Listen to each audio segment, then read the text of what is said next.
Hello. Welcome, Bonjour. Sasha. Bonjour. Yes. Say, if I'm the only one, that's okay. I can say hi. if three As long- others do as long as hi, you know, we're going to hey, disconnect as soon as we're connecting. That's Yeah. not a good idea, right? It would be bad. That would mess all sorts of things up. Hello, Morgan. Hello, Rosemary. So hopefully we have pinned the link up in the chat properly. If anybody has an idea for a poll, I'll ask Reid to type that because he's probably signed in with the right account. I sort of have a poll going already in the Miro. You can vote for which claims you want to discuss. Yeah. Miro board. Ooh, cool. I kind of made a really big Miro board of a bunch of different claims. Here it is. Different categories of stuff. You can also add stuff to each category if you want. But you can't really vote on anything new. I've already set the poll. It ends in 2 minutes, so get your votes in. How do we vote? FOMO. Oh, I need to have a link somewhere. It's in the chat. Just below Nathan and just above Sasha. Wow. A whole bunch of stuff on this board. Wow. Oh, you sent it in the YouTube chat. Is that it? Yes. Yeah. Okay. Yes.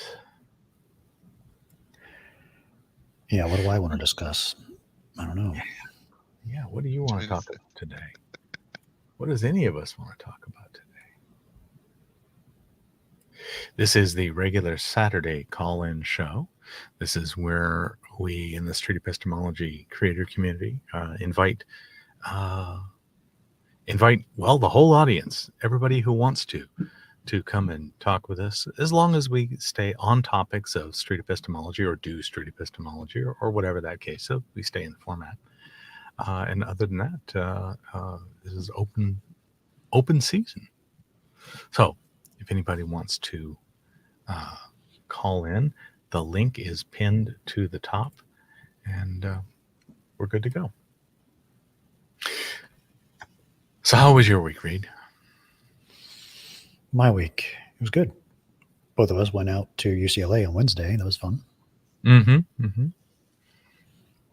Yeah, I just finished with my pre-processing of the files from October 12th, and I'm still editing October 5th. So it's a lot of little tedious stuff, especially when we're so nuts and have five camera feeds. It's a completely overblown setup. Yeah. 2 is plenty. 5 is the just review? luxurious. It was a review about the video last time? Are you? No. I'm not. It's I didn't 5. understand the question. Look, What is Ask 5? again. What was the 5 number? 5 camera views, 5 separate cameras Oh, recording. Jude. Okay. Angles. Yeah. 5 camera angles, yeah, and with 2 of them, they are GoPro Max. They are 360 spherical cameras. They're 2 lenses pointing in each direction, all calibrated, and you can turn them any which direction. It doesn't matter. They have gyro stabilizers and everything else inside them. So we just stick one on the microphone and one on the noteboard and walk around, and all we have to do while we're in charge of one of those cameras is make sure the camera can see the people.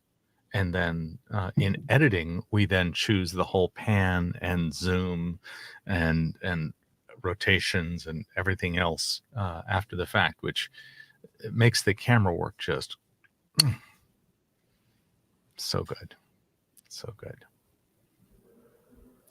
I saw the one where you had to replace the map, not the map, the thing that you stand on.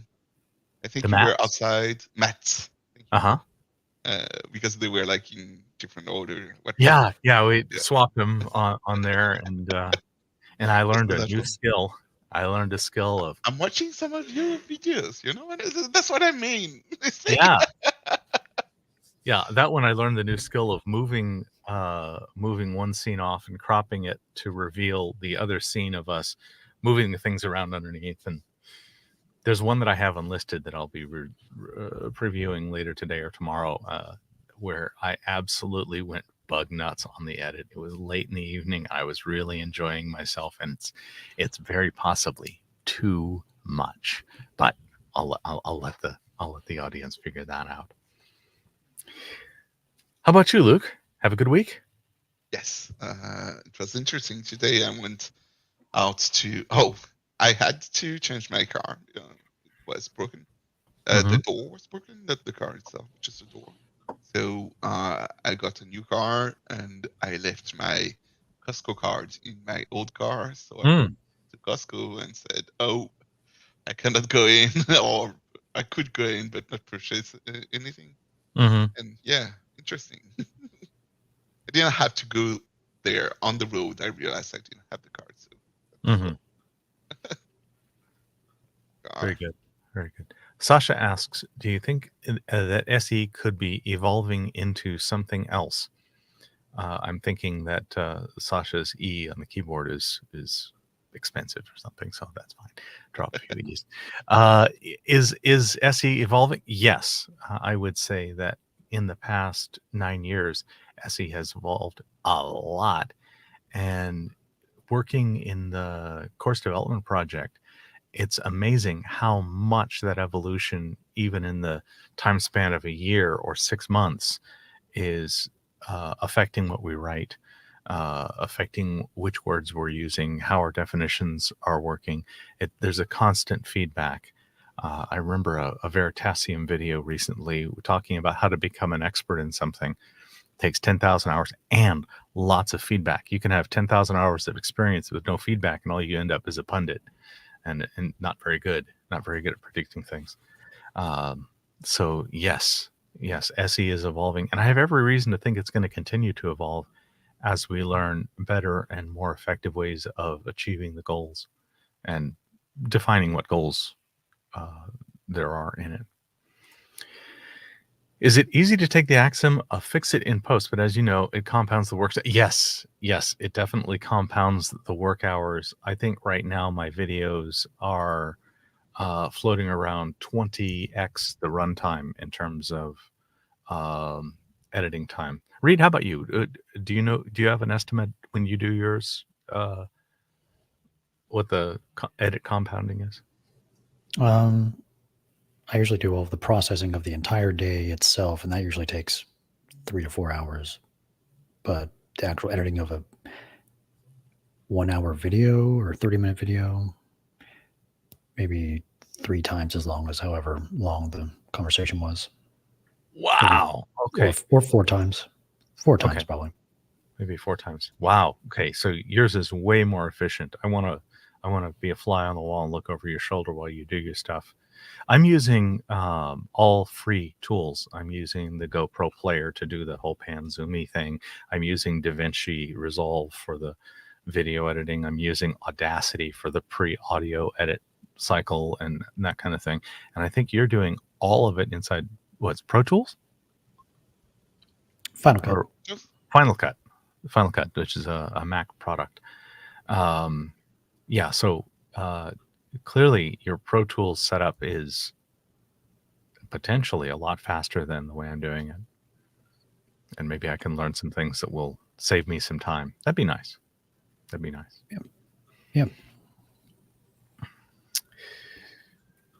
My new axiom, fix it.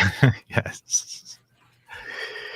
Gina is over the FOMO. I'm glad she has released her fear of missing out in terms of making her choices.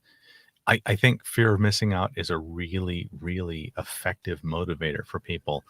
And I think in the long run, it's not a great choice. It's not a great way to motivate yourself, even though it works. Because you end up making the weird stuff. Yeah, editing takes a minute. That's why I prefer to do it live. Yeah, when I started this whole thing, I thought I was going to have to really get into editing. I spent a couple of months learning editors, and then FK convinced me that the live was worth. And now I'm addicted to live. I love live stuff. I think it's so awesome, and the direct feedback from people is an excellent thing. Sasha says the SE Discord server has been lacking participants. I hope it doesn't die and I don't move on. I think SE is in the direction our communication should be in order to understand each other. Yes, I have noticed that due to a dearth of available hosts, the SE practice sessions on Saturday are currently suspended, waiting for enough hosts to have enough time to make that happen. And I hope that works out. I unfortunately, when I'm hosting, apparently my host energy is so big that I end up kind of steering things away into just whatever it is that I'm dealing with. Whatever I'm on one side or the other of every conversation, and that is not optimum for other people getting practice. That's more like a demonstration, which is It is entertaining though. That's why we want you in, right? we want to entertain and have people come in and listen to you. You have to say it is part of the entertainment, even if it is not what the goal of this SE practice is. Yeah, I feel it is still entertaining and makes it fun. Okay. To participate in one of those events, and those who are not used to the event and came the first time and you were there and you are fun. Good. All right. Well, given that feedback, I will certainly consider doing some SE practice sessions upcoming. Then I can do that there and do that here, as long as they're not at the same time. There's no problem. Yeah. SE is the direction of communication should be in order to understand each other. Yes, I agree, Sasha. That is what I really, really hope. The vote is in. The vote is in. Tell me, what is the vote? I think we only had a few participants, but I can run the vote again later. But here are our options. They all have one vote. So here are the options. Everybody has one vote. No hierarchy is legitimate. Hierarchy is legitimate. Oh yeah. We did this one at UCLA a few times, and it was fascinating seeing the responses to that. Yeah. It's okay for drag queens to perform for children. The concept of gender should go away. That was a claim I heard at UCLA this week too. Wow, we should produce more nuclear energy. Okay. That's one. An afterlife exists. Mm-hmm. A God exists. And abortion is murder. Mm-hmm. Okay. They all have one vote. Yeah. So any panelists want to put their thumb on the scale and add a vote to that? Any callers want to come in and jump in on that?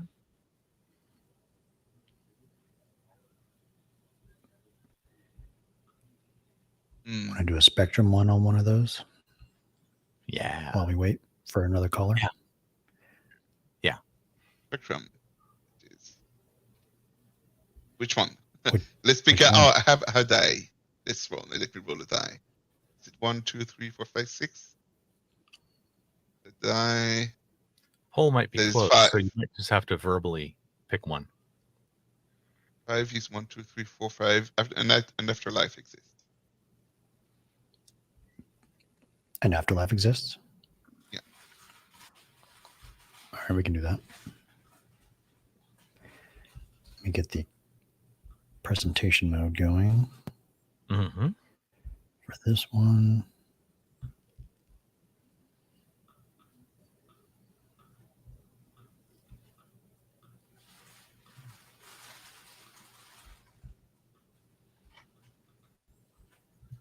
There we go. Oh, yeah. I want to be person pi. I think 3 is the closest. Okay, I'll be person pi. Okay, you'll be first. I'll be first and third. Like you have the 3.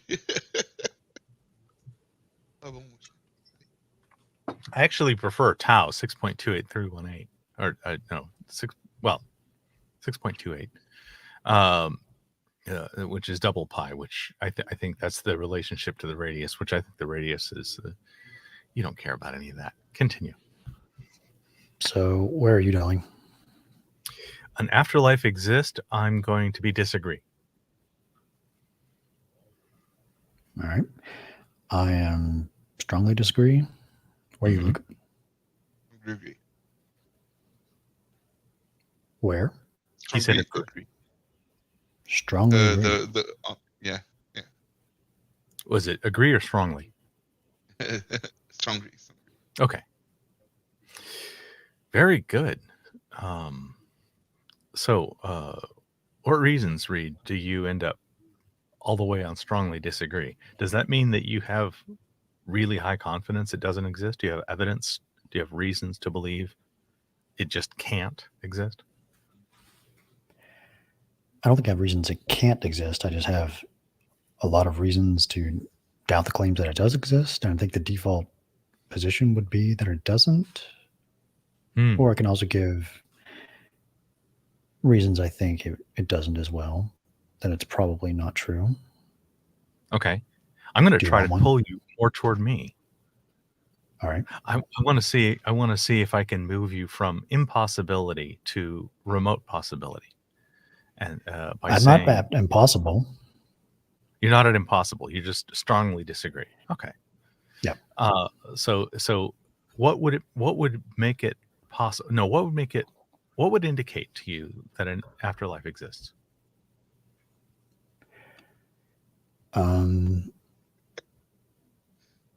Someone being in a unconscious state and giving some kind of random number from a random number generator that was nearby them.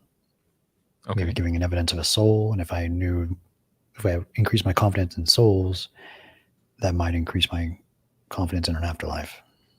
Okay. So if your confidence in a soul became something 51% or better, how likely then does an afterlife? Is that strongly correlated where your afterlife would move up with the soul, or could a soul exist without an afterlife?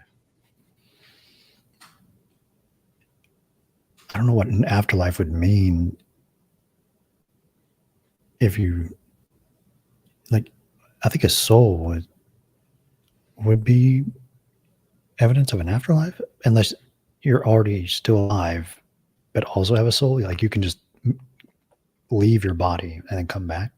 But once you die, your soul also dies. If that was true, then there wouldn't be an afterlife. I don't think that's what people claim when they talk about souls. I think that the soul keeps going after your physical body dies. So if there was some kind of evidence for a soul after the actual physical body is dead, that would be definition on afterlife. Okay. On Earth, there's on Earth afterlife, and then some other place afterlife, like heaven or hell. So I hear that soul is a necessary condition for an afterlife, but not a sufficient condition because it's possible the soul is not permanent or eternal. Sure. Okay. Luke, pull me in your direction. Tell me reasons. So we need to define, for me to strongly agree, we define existence as something not linked to material atoms and things like that. So we need to be able to say that Harry Potter exists, kind of thing. So there are things that are not physical, no relation to the physics that do exist. What would be an example of something non-physical? Harry Potter, the character in the book. The character of Harry Potter is non-physical.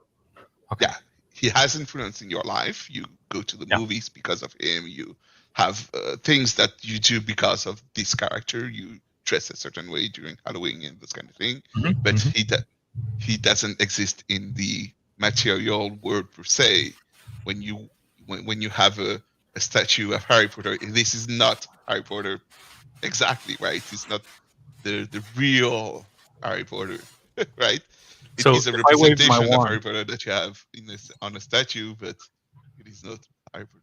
So if I waved my wand and said silencio, that would be an indication of Harry affecting me. Sorry, Yeah. it worked.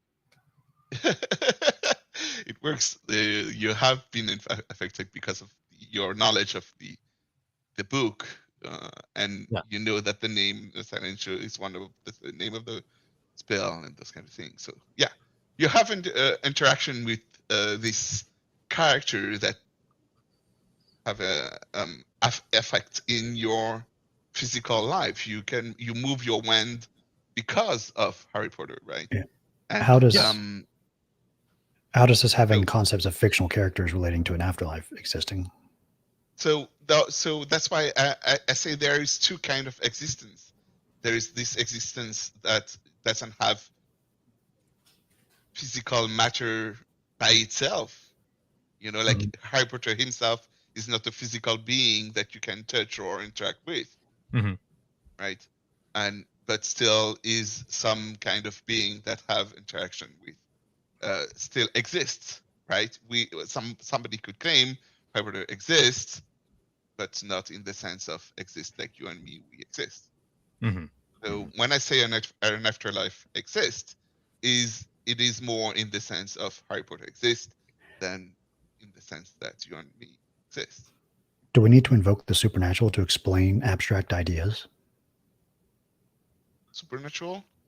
No. Abstract ideas can be natural. Abstract ideas can be natural. Is a Harry Potter an abstract idea? No, it's not abstract, right? What is an abstract idea? Something just any idea, really.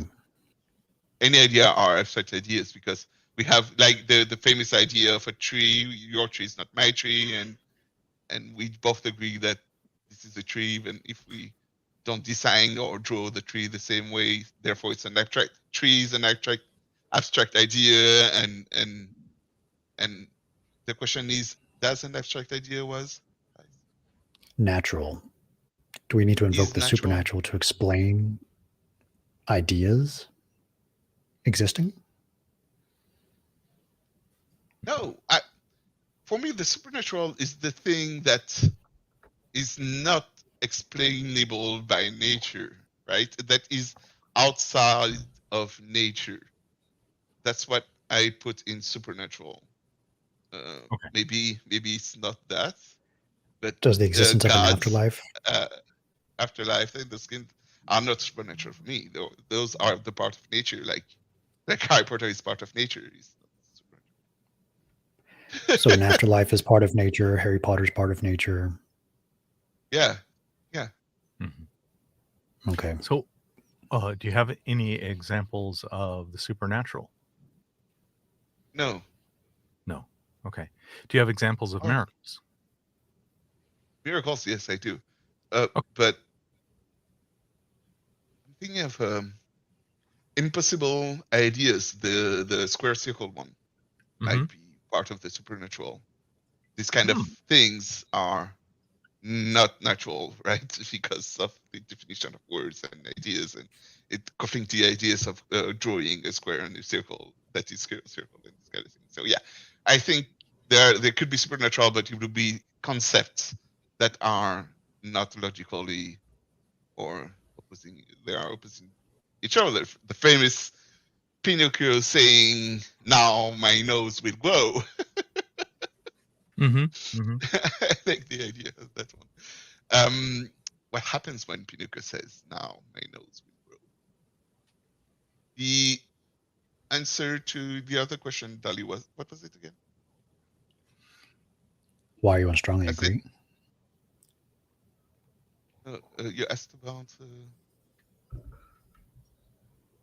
the idea of supernatural. I was stuck on that, but yeah, examples of miracles would probably be evidence of the supernatural within some constraints. It was a miracle I found my car keys. Doesn't indicate supernatural very strong. Correct. But a miracle of an amputee growing their limbs back would to me be evidence of at least technology I don't know about yet. Yeah, but not supernatural. We understand that if there is sufficient materials to grow a leg, like you have a dish of Okay. atoms that can be rearranged so that it would become a leg, and you have a leg there, you could say, okay, and I don't know why there is a leg there or there is a human there. I don't understand why, because science doesn't help me, doesn't tell me, or hasn't yet explained Okay. why. But But it's how about still the natural. instantaneous Yeah. regeneration? Yeah, Would those that kind would of be a things are not. supernatural example? No, I think it is still possible to, as long as the material is there, as long as you have the Okay, so long as we're not atoms. violating physics in terms of conservation of mass energy. Yeah, this kind of thing. Yeah. I see. I think I saw that in the Orville. One of the guys growing his leg back in about 2 or 3 days. Wow. Where? And the Orville. It's a fiction. Seth MacFarlane homage to Star Trek. Okay. It's a television series, and in one case, a guy loses his leg in a practical joke, and it's only a problem in that he has baby legs or a baby leg for some number of days, but their mythical Willy Whoop was just able to go, oh, okay, well, tell the leg to grow again, eat a bunch extra. You need protein shakes. But materials for you to grow your leg. Yeah, in that case, they weren't invoking the supernatural, just medical technology that's way past ours. That was. I still don't know why Luke is on strongly agreeing. Because when you have this definition of existence, Harry Potter exists, we can put afterlife as something that does exist. Does Harry Potter exist? Yes. As something more than an idea. Yeah. Yes. Like the one thing that Dali presented, he has action into matter. He does have influence in things that are material. So yeah, he does exist. Okay. I wish I could have Tom jump in the moment here, asking about differentiation between imagination and reality. Imagination and? Yeah, I can imagine a square circle. All I have to do is really think in an additional dimension. I can have this completely rectangular object that is in fact circular. I just have to add the extra dimension. So it seems like I should be able to twist my mind around into saying that from some angle from another angle it's a just a question of perspective, maybe. Mm-hmm. Can you put your argument more in a syllogistic form? So, depending on the definition of exist, there is the first claim is that Harry Potter exists. That would be the first thing, and that's where you disagree with me. And many people would say, well, no, he doesn't exist. He's a fictional character. I would say, yeah, but there is a definition of existence defined as things that have impact in your life. Everything that do impact in your life exist, like love, sentiments, those kind of things have impact in your life. They do exist, and Harry Potter is one of those things that have impact in your life. Yeah, if I were including exist as is something we all know about, or is something that that we can agree that we can agree on the details of a thing. Darth Vader was this, or Luke Skywalker had the Force. So tell me definition of exist. Is exist something that if it's only in the mind and language, is that enough to exist? No, it needs to be able to interact with the world, like our reality. The things that do not interact with our reality do not exist. The square circle, that's, well, yeah, he does interact now because we talk about it, and that's great. But okay. Before we talked about it, those things do not exist.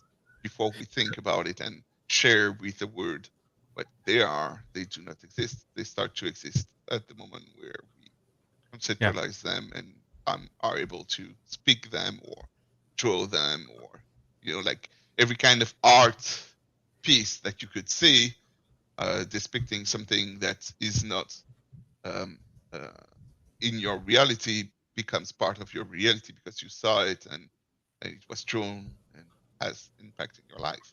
So Yeah. that's a definition of existence that I use when I say I strongly for the existence of an afterlife. If For we your are, definition of exists, I strongly agree. I completely agree that the afterlife exists in, dare I say, fiction, dare I say, stories that we're all aware of, stories that we interact with and communicate with each other and guide our thinking and actions. So yeah, socially, the afterlife definitely exists. and you have the other, I like to say that phrase, words are tools to convey ideas. And Mhm. and when we have this idea of existence, we get the same idea and we understand why I am and strongly agree. If we change or we share a different idea of existence and I change the definition of existence to the one that is closer to the one that most people I've met with this they claim that afterlife is something physical, like my coffee cup Mhm. that I love. And so when they say that it exists as something that has matter, then I will not be on stronger agree. Okay. A year after I die, hopefully that's not soon, Mm. will I experience anything? Yes, you have choices to make. You have one choice, hell, heaven, and you have another choice, what to do with your new body. After I die, I have the choice of what to do with my body.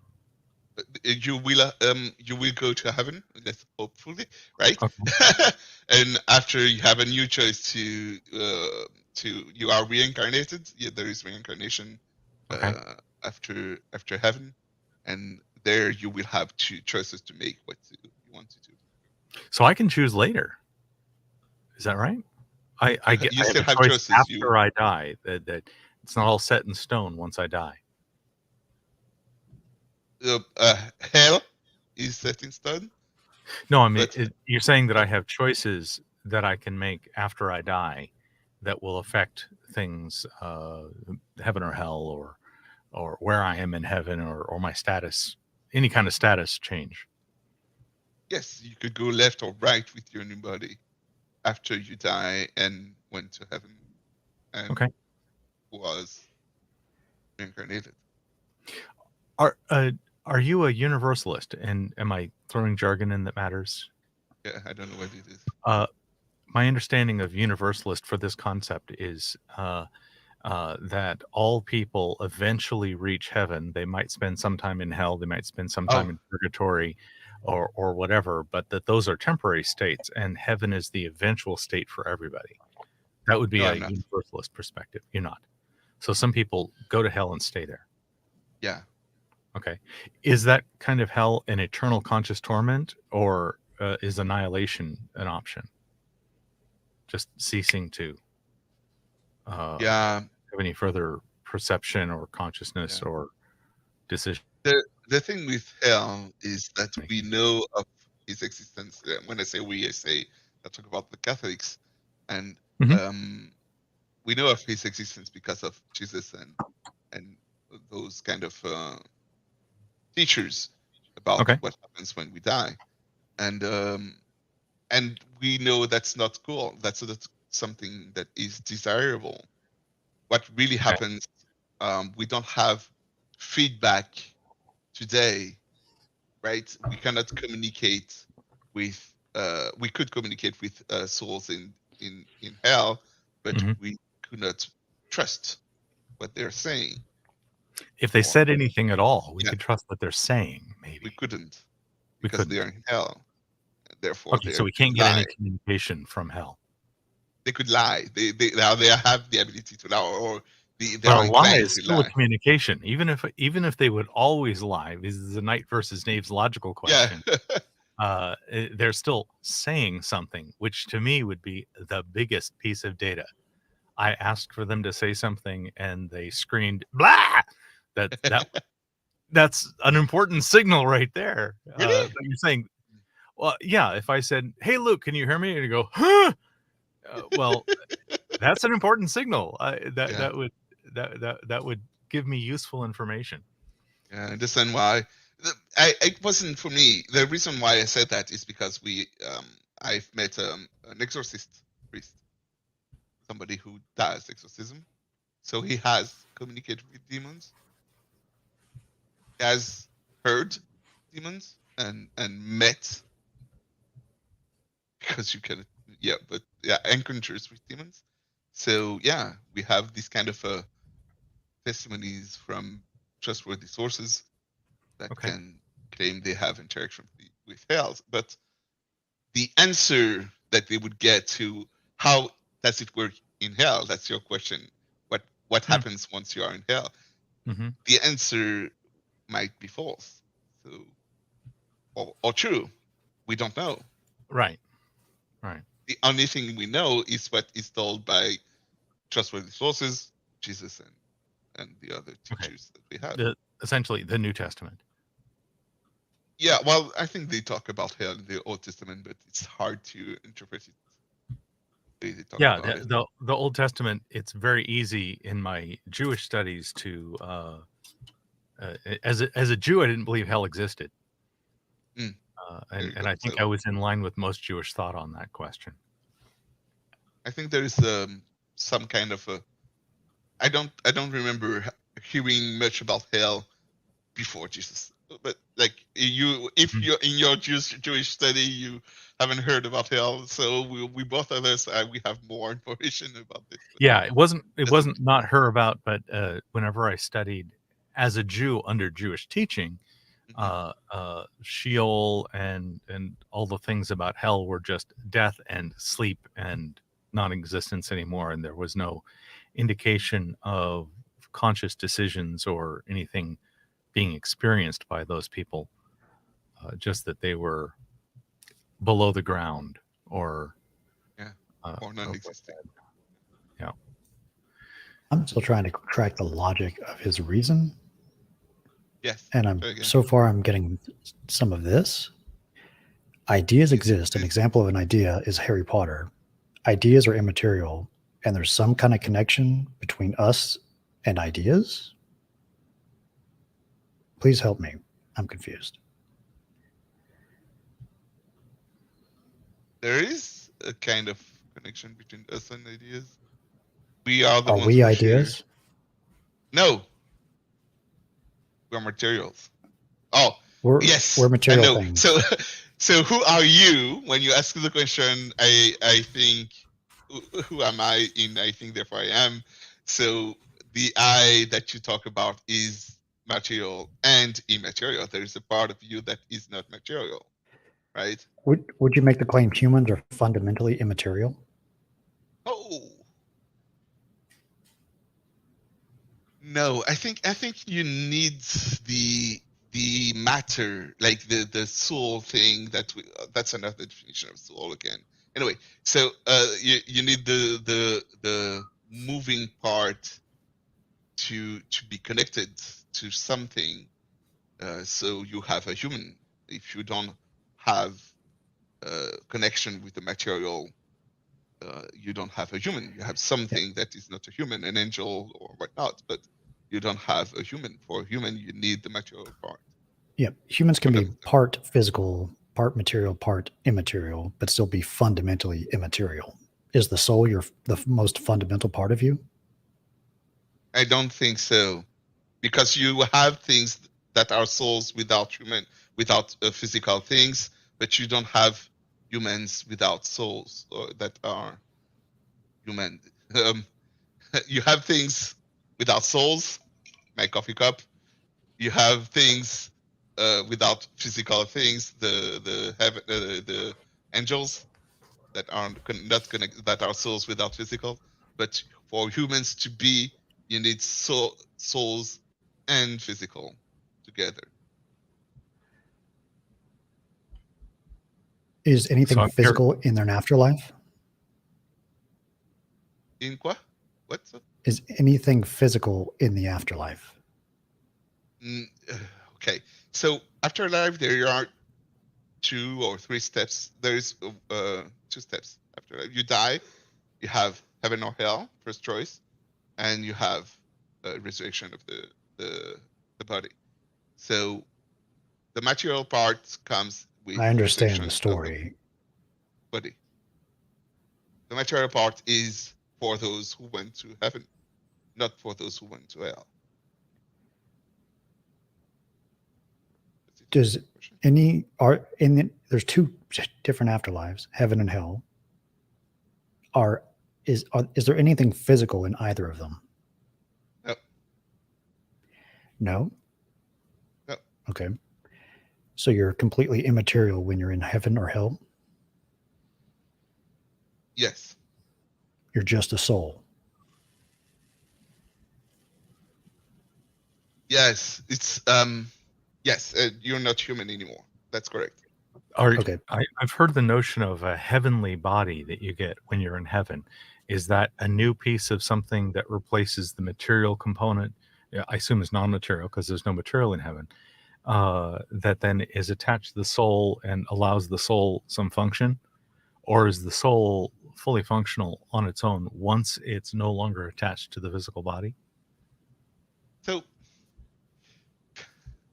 the you that persists when you die and you call a soul is not the soul that you have when you are alive. It's not the same.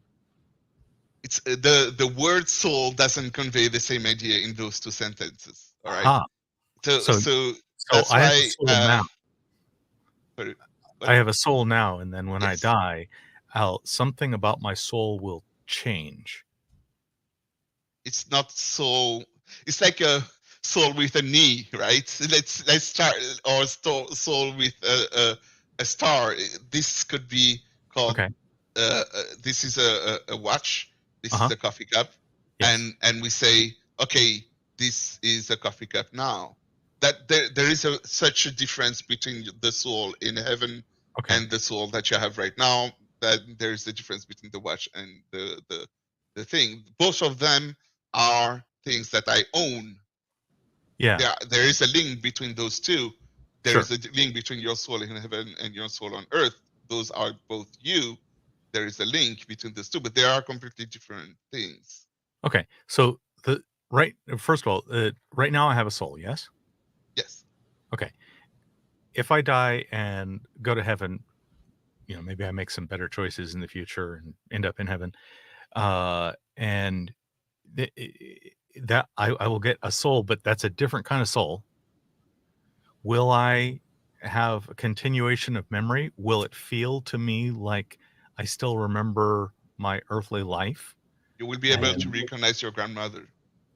Okay, I'd be able to recognize my grandmother. I would remember having a long white beard, and whether I would have one in heaven is we don't have to figure that out, but I would remember those things. For me, it would feel like a continuous thing, like I went to sleep and woke up the next day, something like that. But completely different. It's a little bit different. We have all the knowledge of all time when we die. So we have the knowledge of present, future, and past. We have access to make the choice of hell or heaven.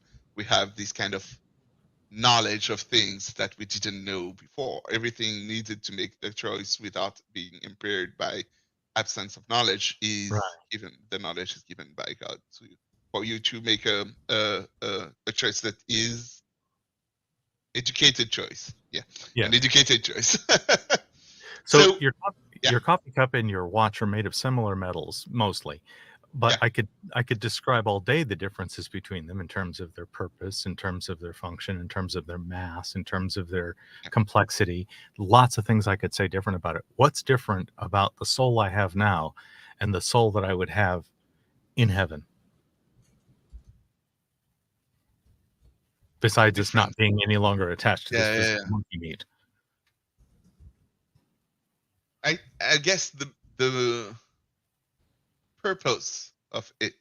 So the soul in heaven, that this is for giving time, this is for giving me money. So the purpose of it, the soul is different. Okay. The soul But on the earth purpose. allows you to move.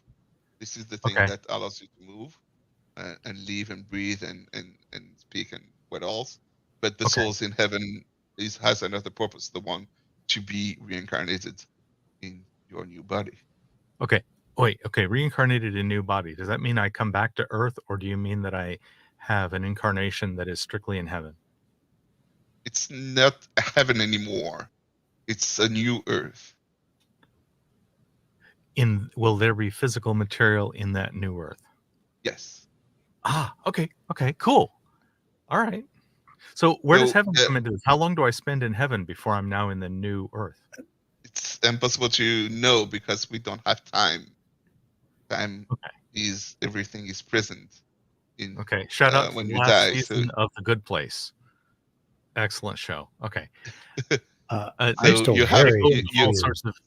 So the answer to the question, how long, doesn't have any meaning. What you know is that there are events that goes, there's this, then this, then this, then this. Okay, so I'll spend some time here on this planet and then maybe spend some time in heaven, or I'll have some experience in heaven, and then I will start to have experiences in the new Earth.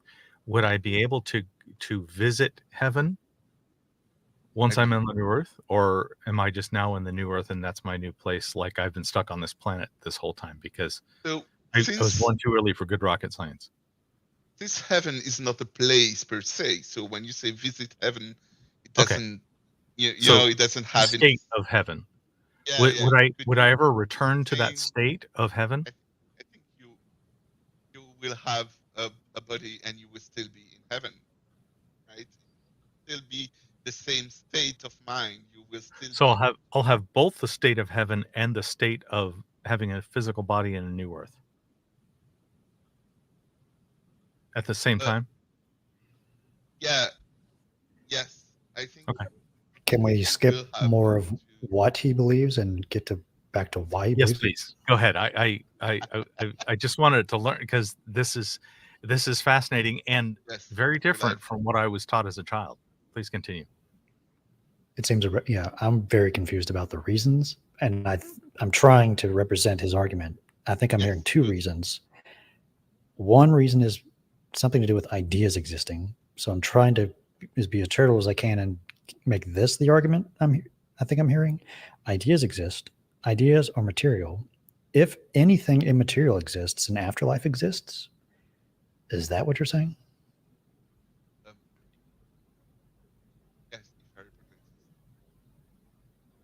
Yeah, that's one of the reasons. Yeah, that's one of the idea given by the word exist. And then yes, you could claim that if anything immaterial exists, then the thing immaterial called afterlife exists. Yeah. If my dog is sleeping and dreams a fiction, does that indicate my dog has a soul? Yes, your dog has a soul. Okay. Which soul? Which one of the soul? Is it the one in heaven or the one on that you have on earth? So yes, your dog has a soul, but it is a soul in the sense that you are the one that you have on earth, not the one in heaven. Not the soul, the star soul. I have to ask this question: do all dogs go to heaven? No. Oh, so the movie got it wrong. Anyway, that was one reason. So I did hear that accurately. If anything material exists, then an afterlife exists. Okay, we can focus on that in a minute. And another reason I'm hearing is humans have souls, and if humans have souls, then an afterlife exists. Yeah. I would agree with that argument if both of those premises were true.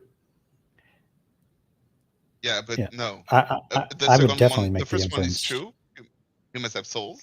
That one is true, but the second one, I disagree. It's not. That's not necessarily true. It's not. If humans It's not have souls, because it's not necessarily true an afterlife exists. yeah, that you don't need humans to have souls for an afterlife to exist. You don't? No,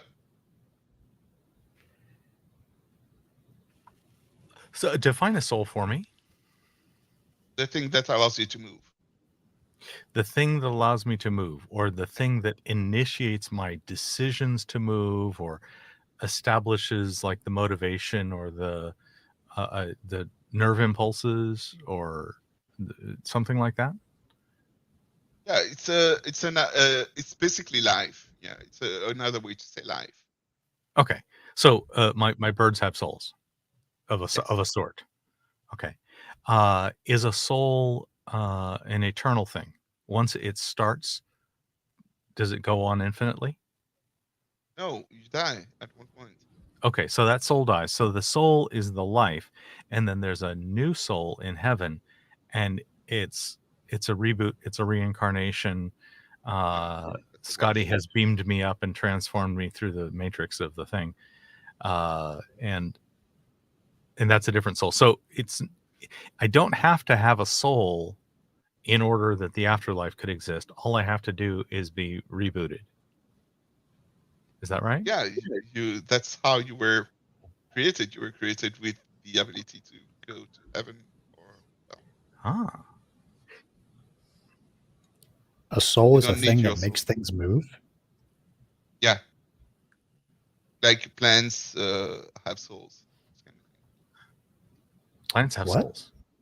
Yeah. Okay, so soul is synonymous with living. Yeah. Okay. What about life that essentially doesn't ever move, like a barnacle?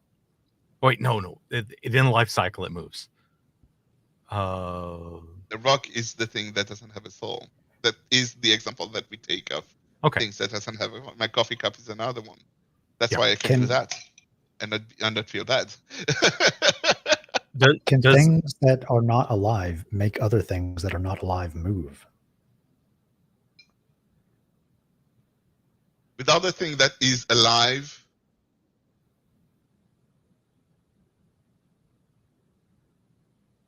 so I'm thinking of meteorites and planets and the first mover. So can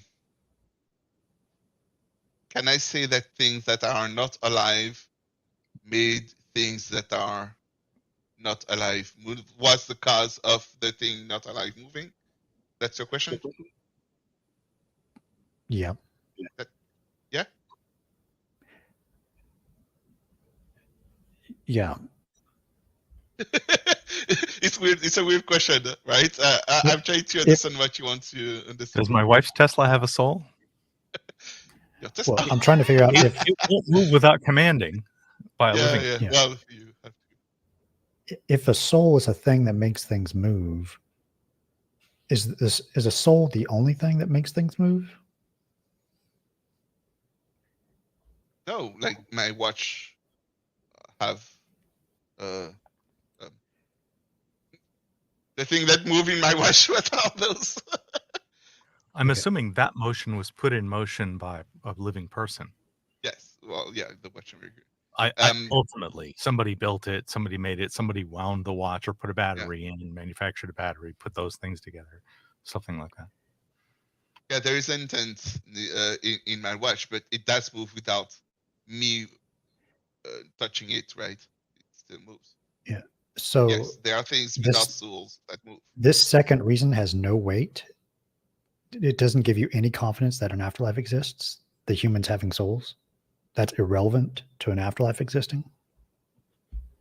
Correct. The second reason why. So if I use existence in the sense of physical thing, the only thing that I could use to as another reason for why I strongly agree that there is an afterlife is linked to testimonies of those who have experienced the afterlife.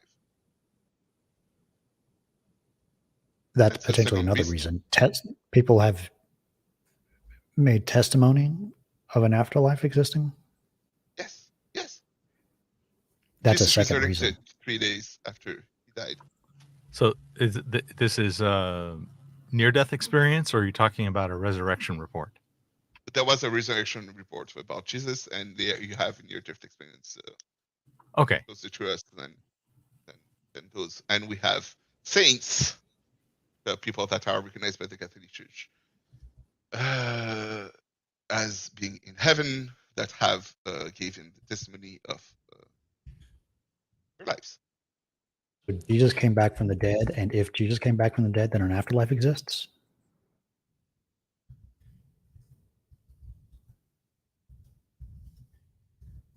And told us about it. Another argument? Came back from the dead and told us about it. Then we have an argument to support the fact that there is an afterlife. Yeah, testimony is the reason to think Jesus came back from the dead. Who said that? What's the best testimony for that? I wasn't there. Yeah, Everything but is who- testimony. You're Who's accepting the highest testimony. quality? I assume it's in the New Testament. Yes. The Yes. resurrection? Well, the testimony about the resurrection is all contained in the New Testament, or is there some that's outside the Bible that matters to you? Yes, the saints. The saints have experienced afterlife.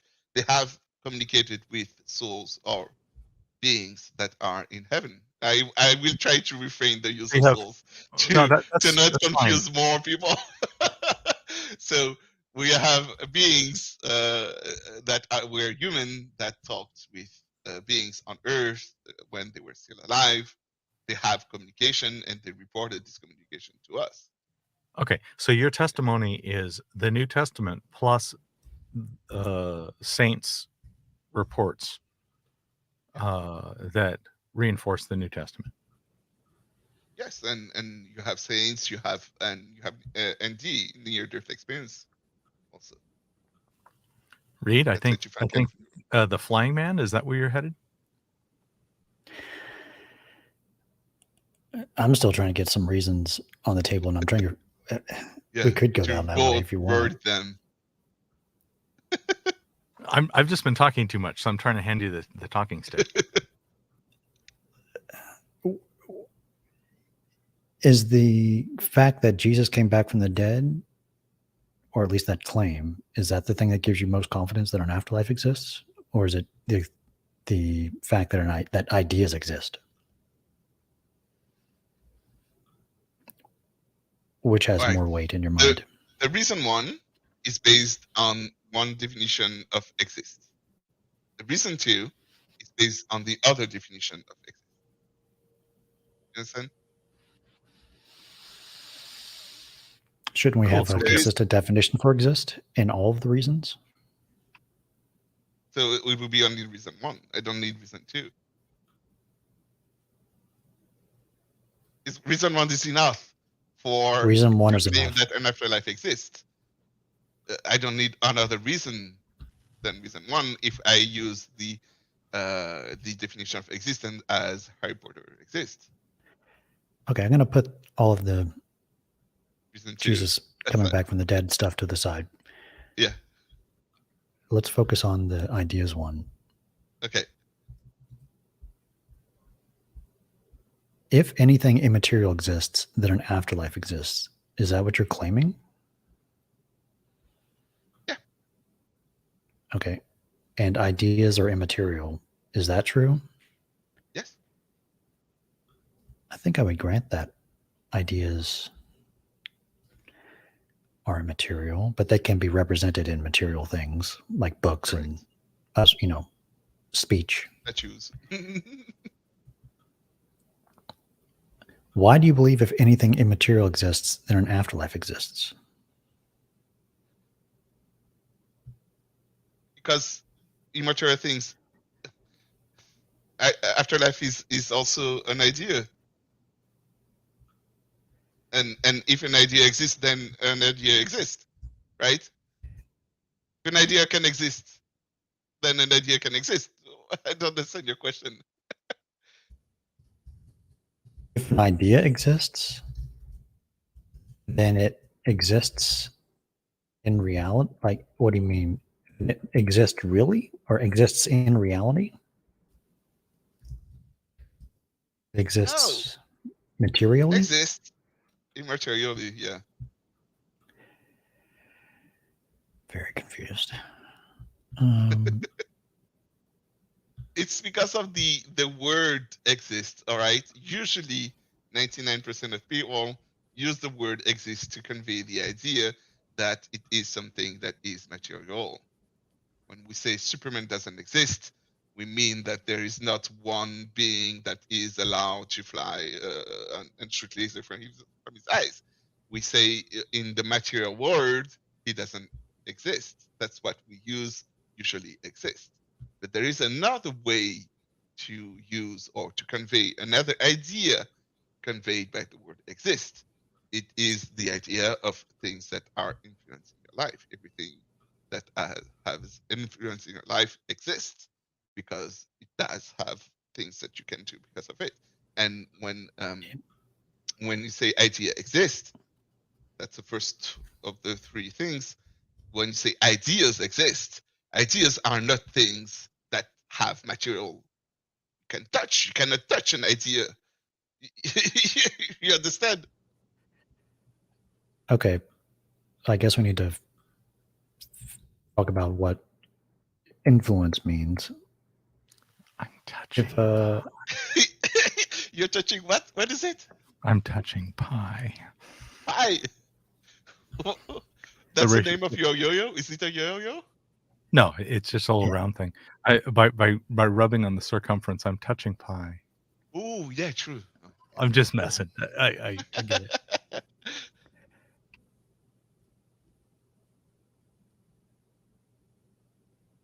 I like Reid's. Reid's. You can see like the fume comes in out of his head. It's like, okay, how can I? What? What? No! It's philosophy.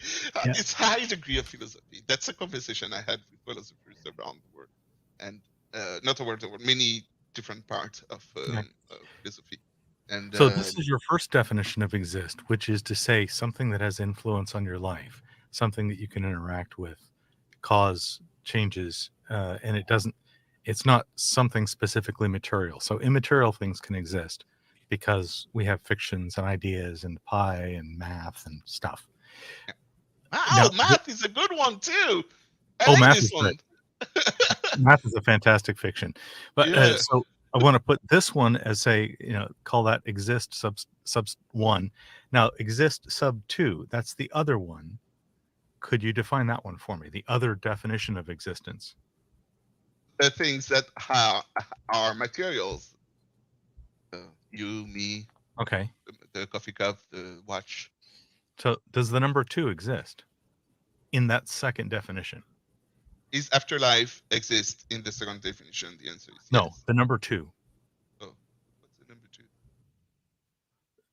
2? We're talking about math, and so I'm using that as an example. Oh, okay. No.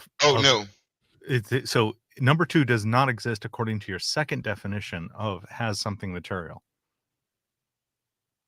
Correct. Like in real life, we don't have 2. 2 Okay. is an idea that we use, but it's not.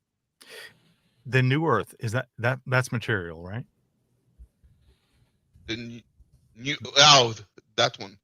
So what we the knowledge that we have about the new Earth, the one that we inhabit when we resurrect, is limited, really limited, because it's not part of our. We don't need it for us to do what we are created to do. We don't need this kind of thing to be good, right?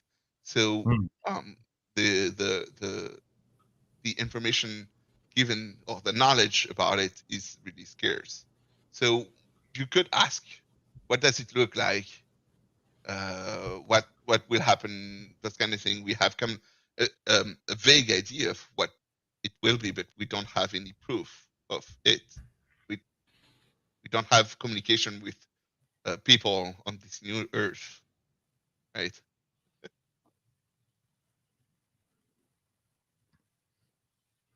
The new Earth, I think if I remember right, has material.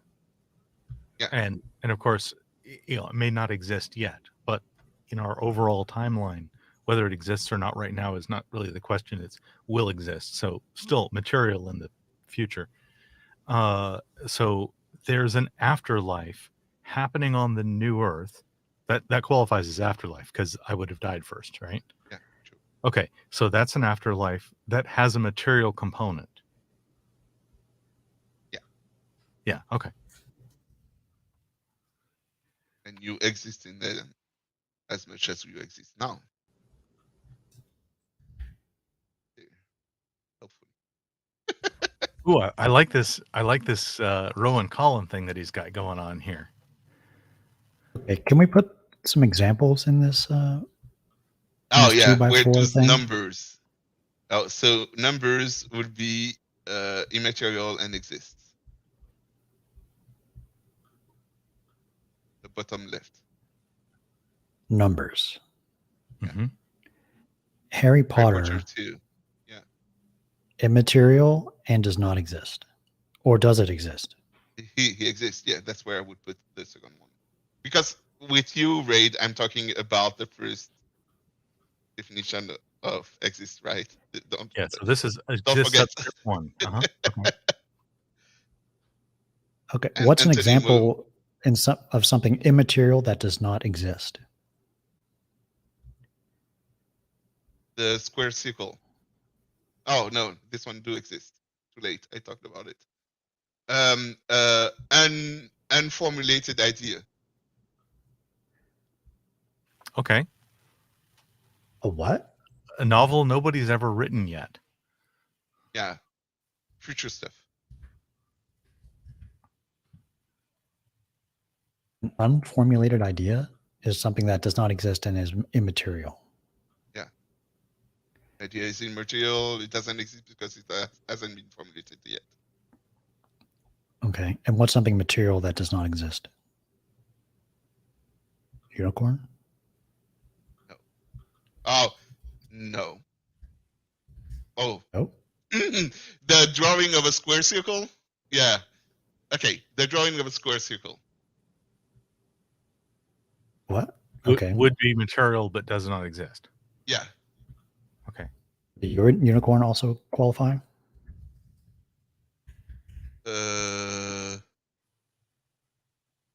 Married bachelor? That would be material that doesn't exist.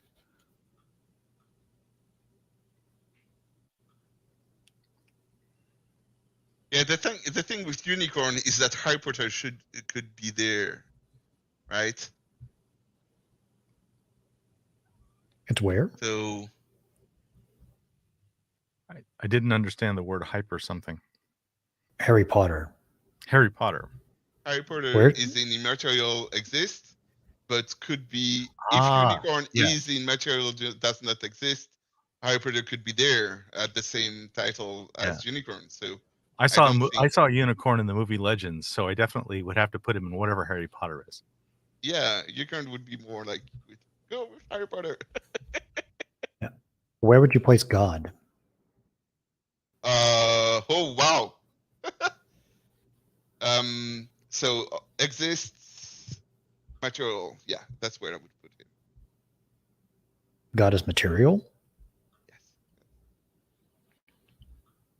Does God straddle the The line of Eucharist. material and immaterial because there's big chunks of God that are not material? Like maybe Jesus is a lot more material than Yahweh or the Holy Spirit. This kind of thing, yeah.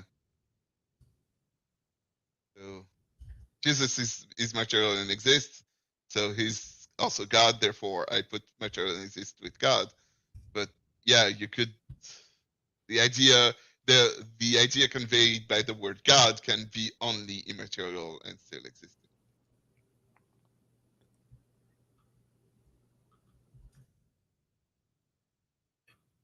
Is some conceptions of God material and some not?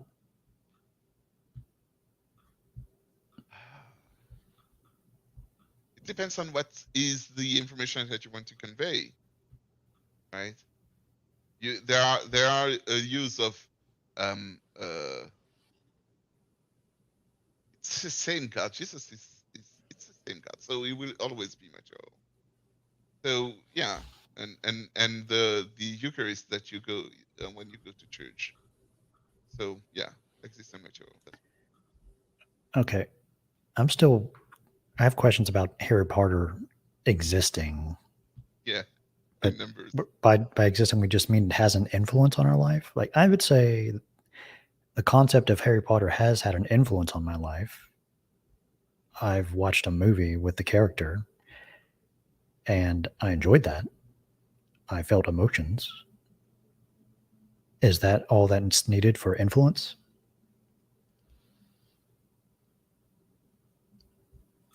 Without emotion, can we have influence?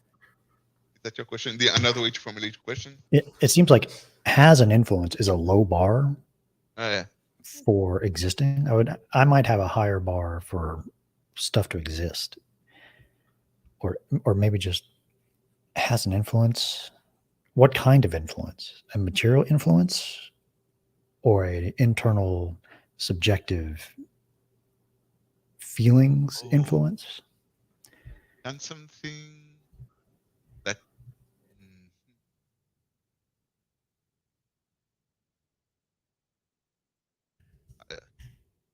I love for her angry. So you have anger that she broke up with you because of something that is an idea. Love is an idea. Anger is also an idea that's an half material, but generate some kind of I don't know. So maybe we can split up the kinds of influence. There's the physical objective influence and an emotional subjective influence. If we took the Harry Potter, has Harry Potter ever physically, objectively influenced anybody? If you put how do you call the thing that your body secretes when he's in love or angry,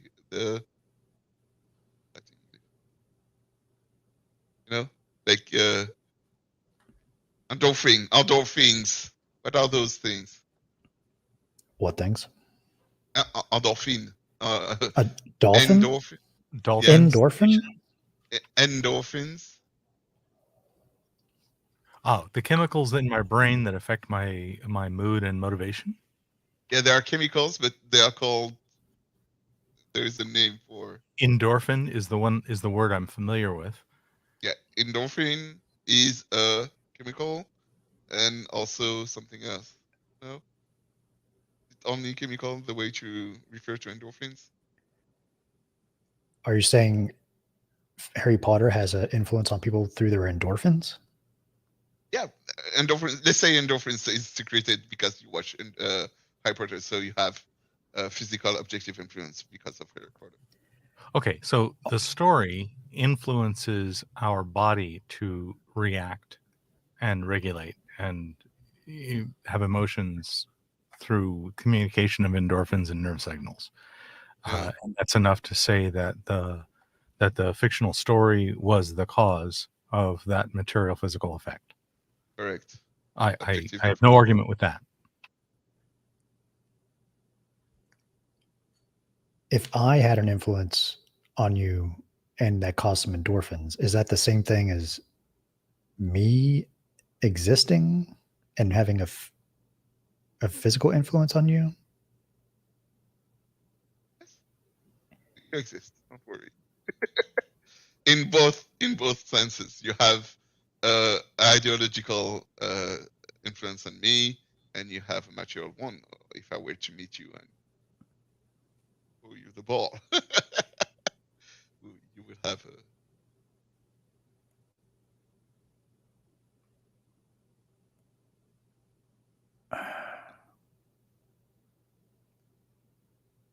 Unicorn should be bound there. I don't think there is material thing that doesn't exist. I don't think there is anything there.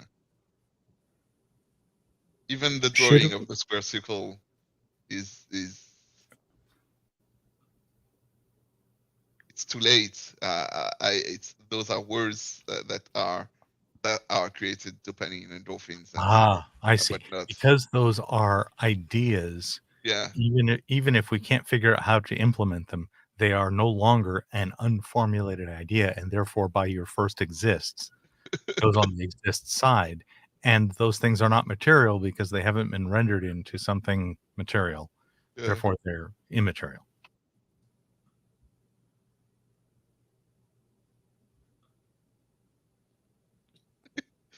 So is there Reid anything that is is in. immaterial that does not exist?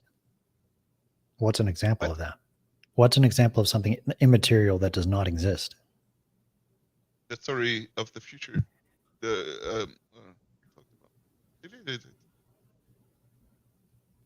What's there? The what? I The think you story in took the away future, the the book that wrong hasn't box. been written yet. There was a box there of ideas that have been unrealized as of yet. Therefore, they do not exist even in the immaterial. And that I think his other statement was that unicorns and drawings of square circles do fit in the immaterial exists. They need to go diagonally, according to his thing. Hello, Aaron. Hold up 2 fingers. There is a new one. How you doing? Very good. Very good. Do you have something to add to our conversation on this? No, I just wanted to I mean, see what it was all about. I was totally coming in totally blind. Very good. Okay. We'd like to put you on our board on this topic. Do you think an afterlife exists? Where would you find yourself? I would probably say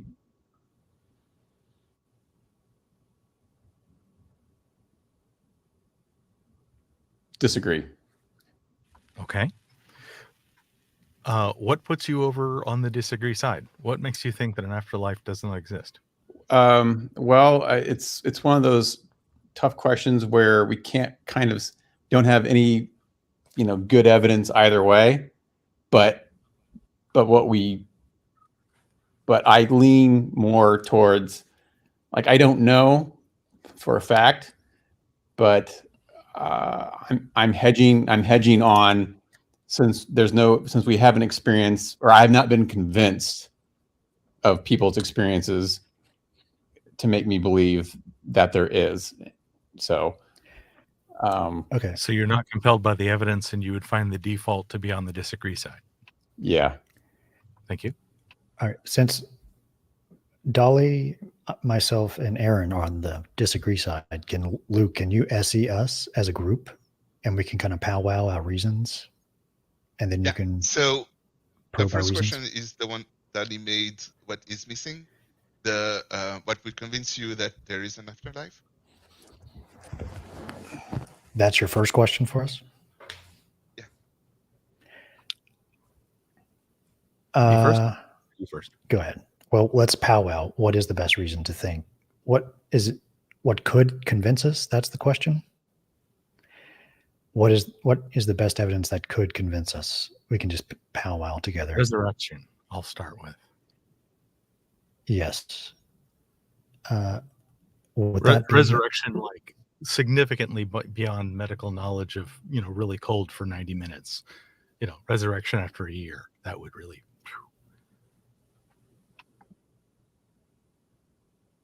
That would tell me that a consciousness could survive the process of death and come to consciousness again with apparent continuity.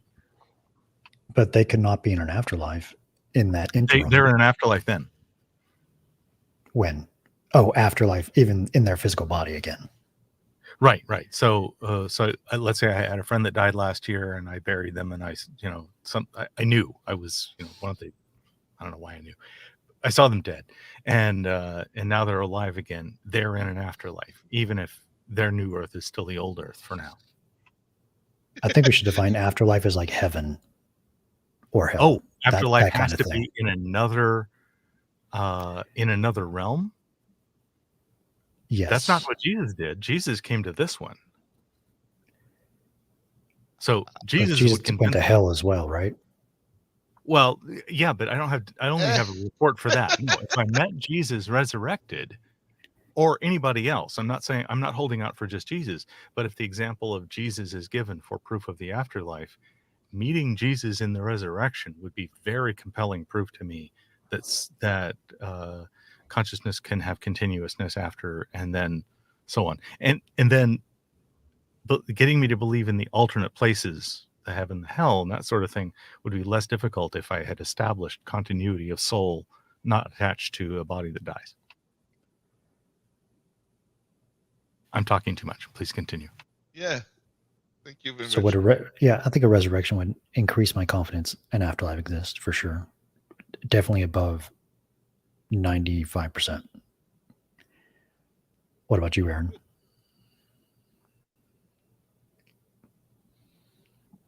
Yeah, I would agree with that as well. Okay.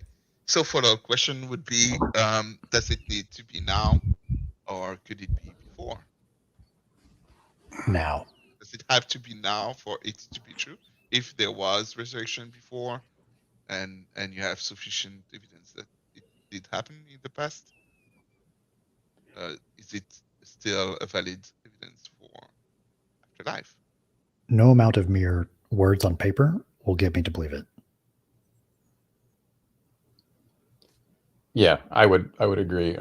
Something written doesn't make it true. You know, like I would need some sort of supernatural, you know, something coming out of the cloud, whatever. Yeah, there had to be something, you know, that I could actually physically see and all that. Yeah. Agreed. David Hume for the win. So right now, it must not have happened in the past. It must be now for you obviously to replicability. A single event I could easily believe is a fluke that I'm misattributing, but if it were regular, oh my gosh, repeatable, predictable, oh my gosh, that would I'd go from 10 to 90. Yeah. So right now I have resurrection, which is do you agree that resurrection is a miracle? Yes. Yes. In your words, yeah. Okay. Miracles. If I were to claim that miracles are actions of God in this world, would you say yes or no? It's a plausible hypothesis. Yeah, although I think you don't think so.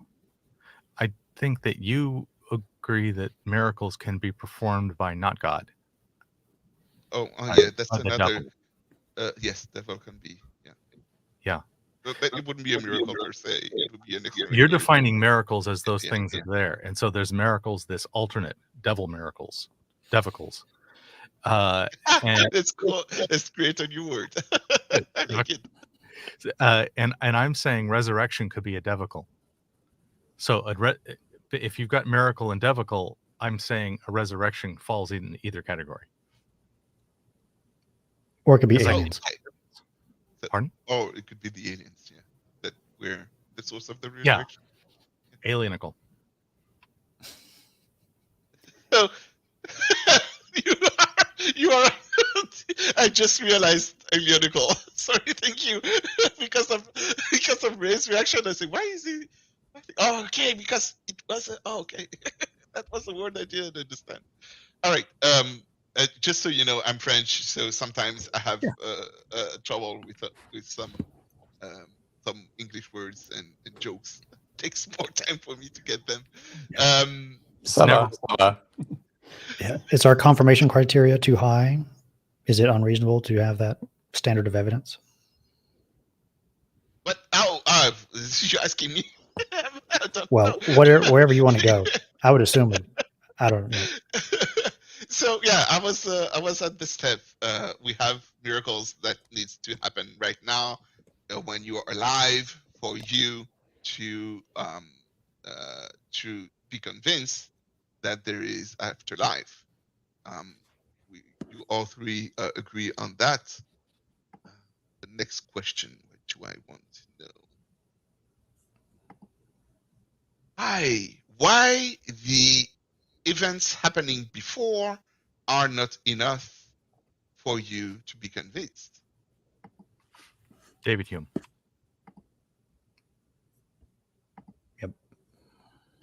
Yep. And what okay. is that exactly, What- Dali? Yeah. What is David Hume? You said it before that it's the idea that no amount of just testimonial evidence could ever be more likely than a miracle.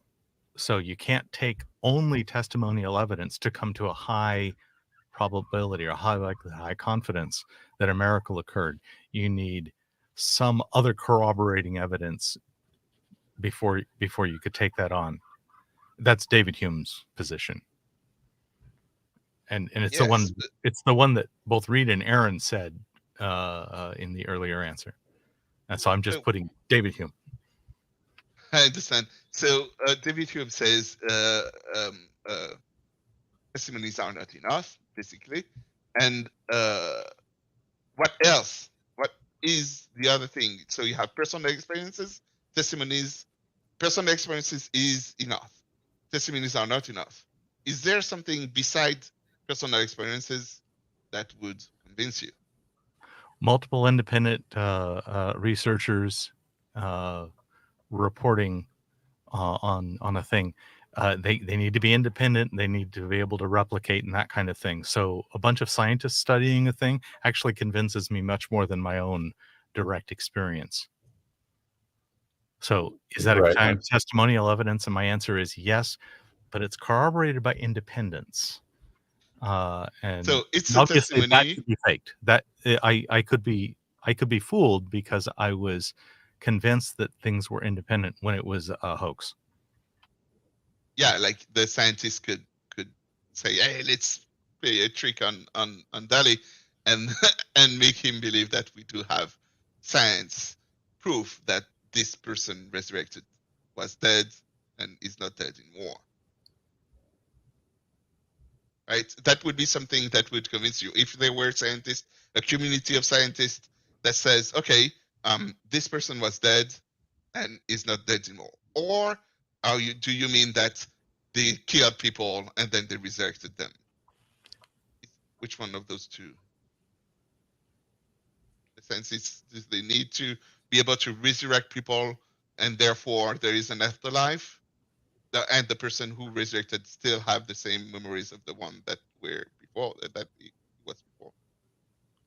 Yeah, the resurrected person needs to have a continuity of memory, Remember this part. and they and I have to have high confidence that they were really firmly dead. I'm really willing to believe that medical science can get better at some of this stuff. So, calling a resurrection, I'm saying a really wild one, like a year where the corpse has just decomposed. It's worm food, and that's the kind of thing, not where they managed to figure out how to revive it after an extended period in a very careful fridge. Yeah, like the cryogenization that we have. Yeah. I'm kind of wanting to crib and say, and we didn't do it through advanced medical technology.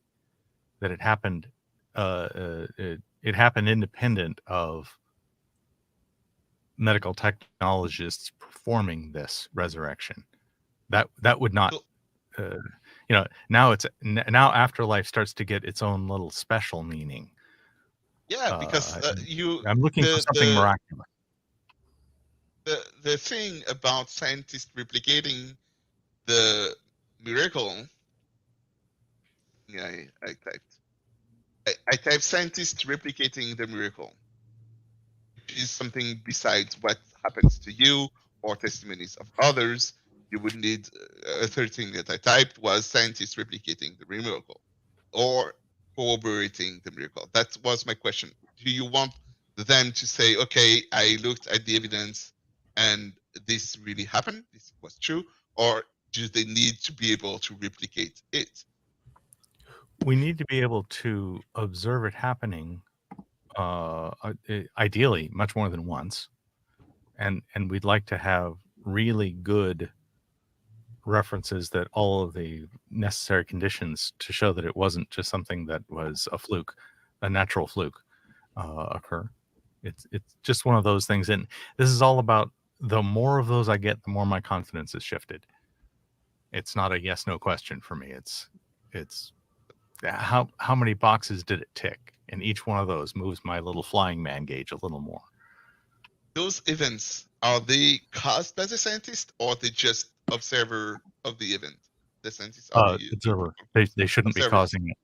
Okay. I mean, So they might are be people causing it weird. by doing a ritual, because if God works by the notion of intercessory prayer, maybe there is an actual ritual that is necessary. And in some cases, I wouldn't think that God is limited to having somebody have to do a ritual that God may act. So the prayer isn't necessary, but I would be fine if her prayer was part of it. That wouldn't invalidate anything for me. All right. So thank you, Dali. I'm asking those two other participants in this in this panel. Or do you feel that scientists need to be the cause of the rejection, or can they be just people that were there and that tested that that give the information? Yes, indeed, it was a rejection. People claim that people have come back from the dead all the time, but they're not in scientifically controlled conditions. I want to make sure I'm not being fooled, that this is not just a magic trick or someone's just lying.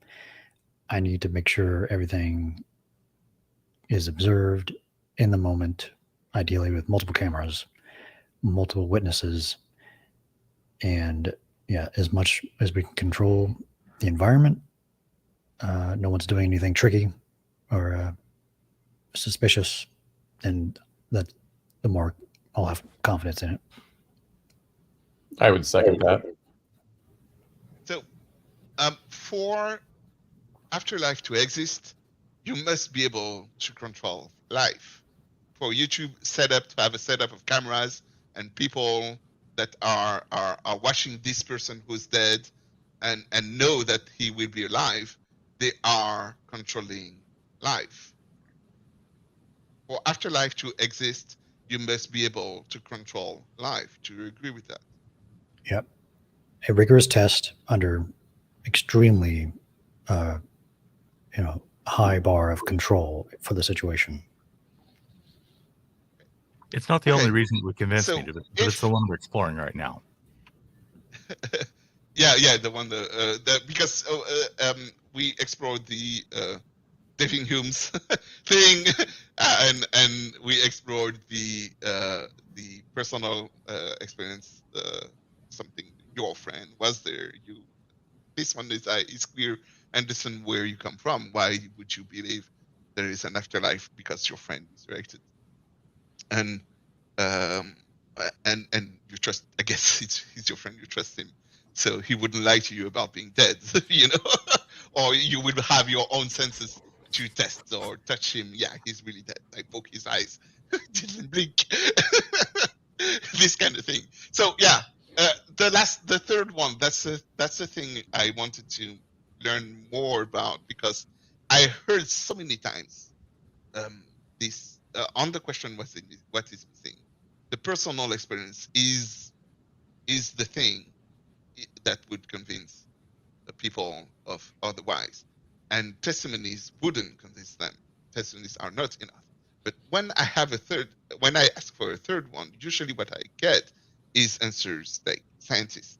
So right now, what I'm trying to understand here is what you mean by scientist. Is it still like Dali underlined? It's still a form of testimony, but in a controlled environment. That's what Reid underlined in his explanation of cameras and stuff like that.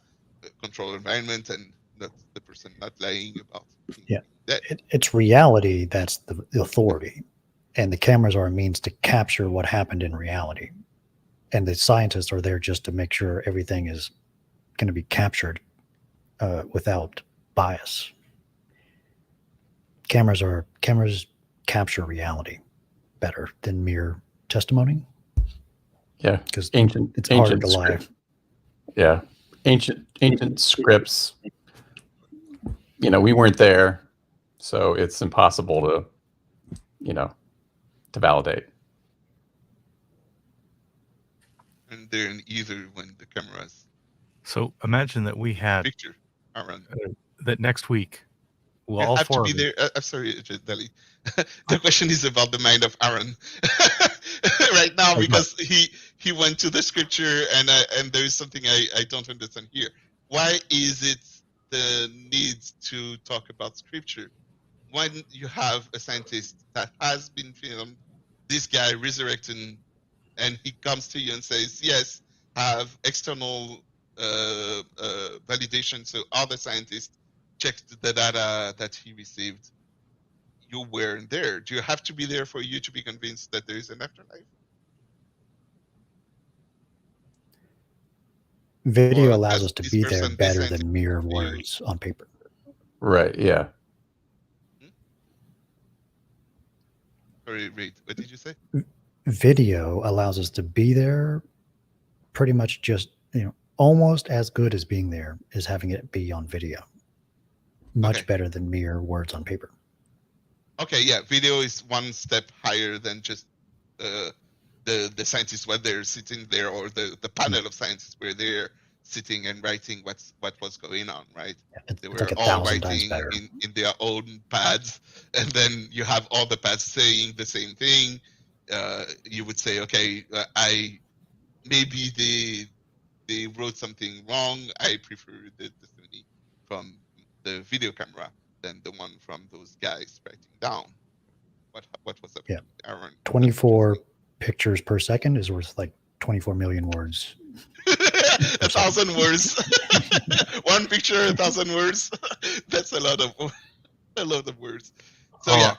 I'm seeing this situation 200 years from now, where imagine that we actually saw one of these situations this week, Jesus or someone, and we recorded it in our 24 frames, and they say, we can't believe any of that. Our children have toys that allow them to project their imagination into a perfect video world, and we can't tell the difference. So why would you try to convince us with some of this kind of weird techie nonsense? Yeah. Thank you, Dali. That was my next Yeah. question, right? I was going there.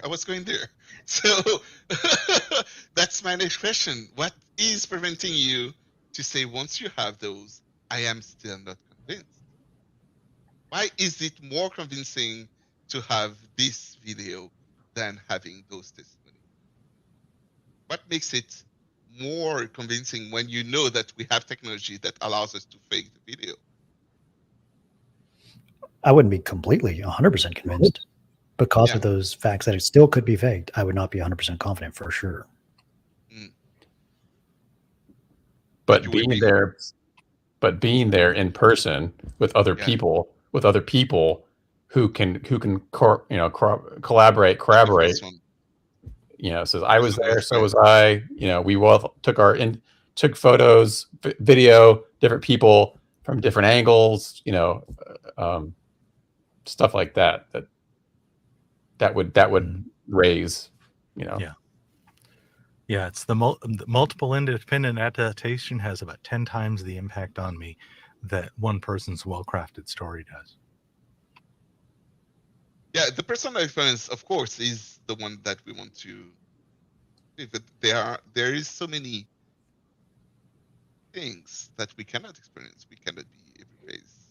So many knowledge, so many things that we know are true or we believe are true, without ever having the need to be present. Why do you have the need to be present for resurrection or the proof of life after death? Why is it so important that you need to be present for you to believe there is life after death?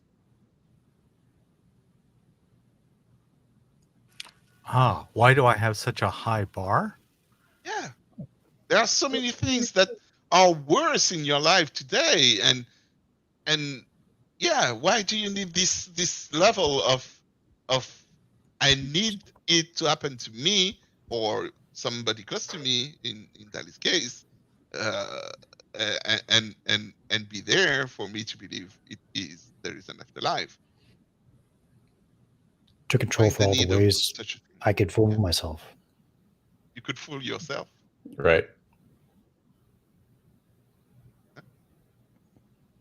I don't understand. I don't want to be fooled. I don't want to believe false things. I need a high bar for evidence. So for this kind of claim. Right. Right. So I how think do you it's put not the bar? important to me that I shouldn't believe in an afterlife. Yeah. That's the next question was how do you put the bar this and say, okay, for the black hole, I don't need to be close to a black hole to know there is a black hole, right? you don't need your physical information to believe there are black holes in the universe, right? I hope so. Or the shape of the Earth, if you want. You don't need to be outside in the spacesuit to believe that the Earth is spherical. Right, So because we have cameras, we have satellites that have taken pictures, and we have telescopes that can measure, that can show that there's something effect. Like in regards to your black hole comment, well, the reason scientists with a high level of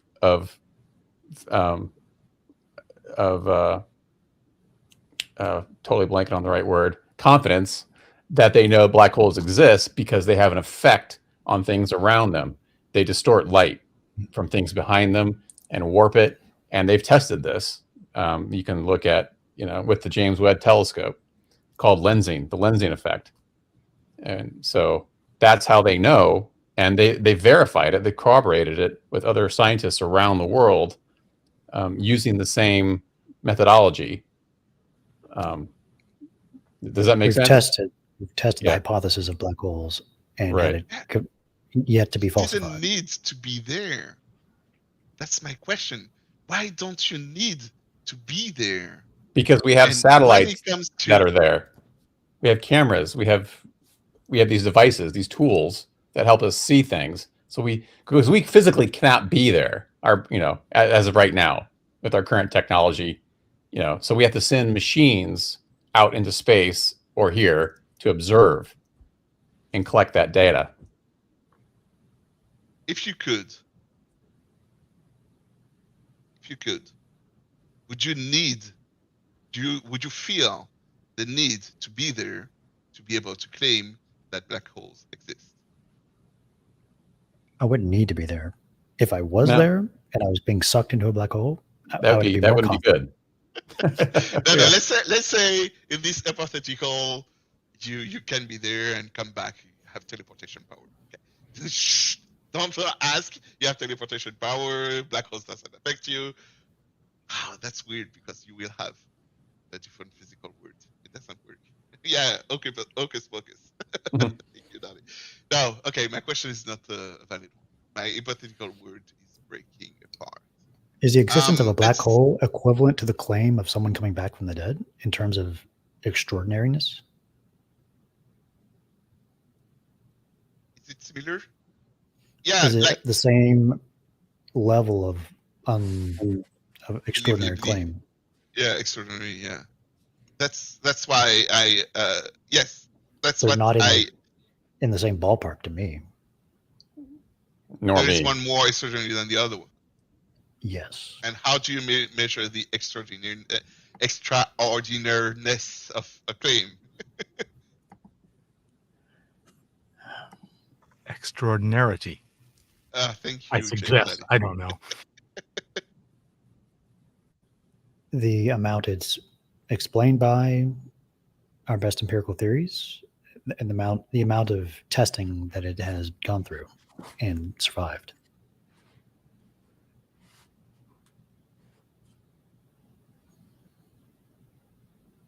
I like. Let me try to put it. So, the more time the thing happens, the less extraordinary it is. That's the last phrase. The more time the thing happens, you have a coffee cup, the less extraordinary it is. The bar of the more amount, the amount of time that I picked at the coffee.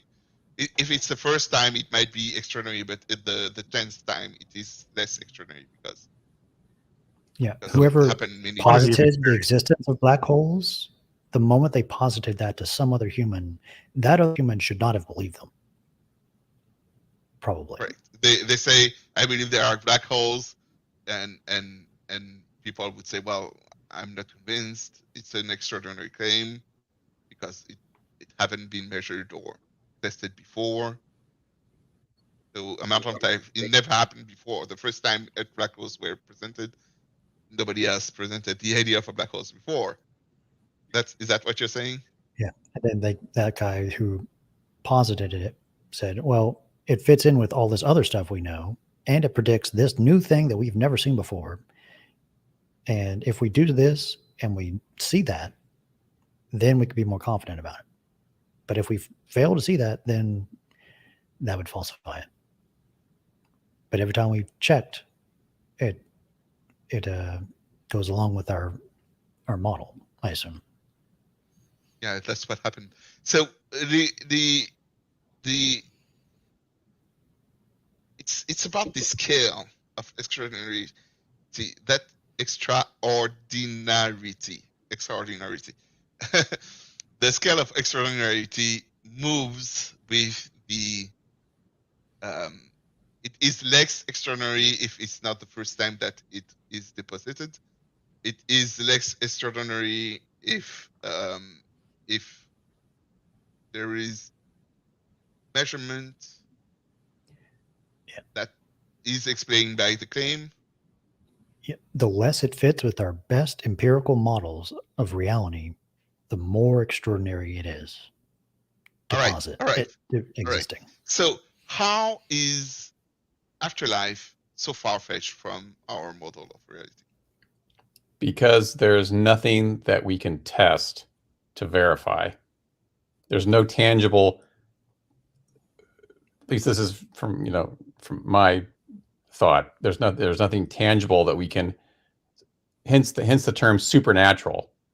Supernatural claims can't be tested because they're not natural. So therefore there's nothing tangible. There's nothing that we can see, taste, touch, feel, hear that we can test and create experiments with to verify that they can be tested.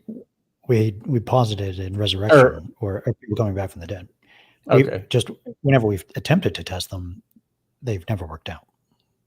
Right. The there you go. Okay. Passed. Yeah, like the near-death experience stuff. With a year. So, I'm sorry. The question was, why do we test? How do we know? Why is the bar so high in my extraordinarity bar? It is because we have a test that we tried and it failed many times. Is it the reason And also why? the kind of things that we are as humans are an empirical theory about what humans are. We're animals that have evolved naturally, and there's nothing supernatural or soul-like that's needed to explain our existence. So once we die, there's no inference we can make to think that we live on in some other way. So that's the default state of our knowledge. Any new posits would need to be rigorously tested to bring into our model. So as soon as the test passed, does it still will it still be supernatural? That's Aaron and Reid used the word supernatural. That's a word that I have that convey an idea, like words convey idea. And with the word supernatural, I have the idea of something that cannot be tested. So of course, when you try to test something that is supernatural, well, you don't have any result. So when you say that you declare that afterlife is supernatural, are you declaring that there is no way to test it, but you created a way to test it nevertheless? Yeah, I guess if we posited something supernatural, tested it, and confirmed it, I would be fine no longer labeling it supernatural. It would just be some natural new thing in the natural. Right. Okay. Yeah. Okay. Cool. So Harry Potter is a supernatural being. if we tested high order and the test turned out true, it would stop being supernatural, and He would be say, part of okay, nature. it would be part of nature because we can measure it and that's kind of.